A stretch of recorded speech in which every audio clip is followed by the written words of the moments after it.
ikut.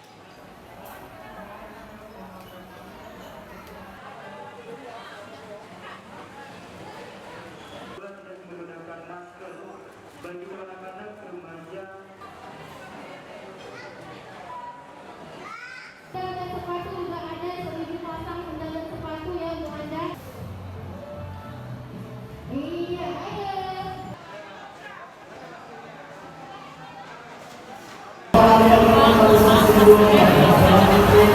Di kegiatan yang dilakukan oleh Poluan Polresta Banda Aceh pada malam ini adalah tentang mengingatkan masalah prokes di tempat-tempat keramaian.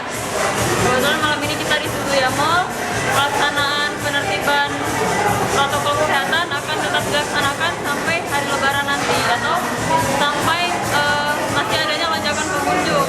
Hal ini dilakukan berdasarkan Perwal Wali Kota Banda Aceh nomor 51 tahun 2020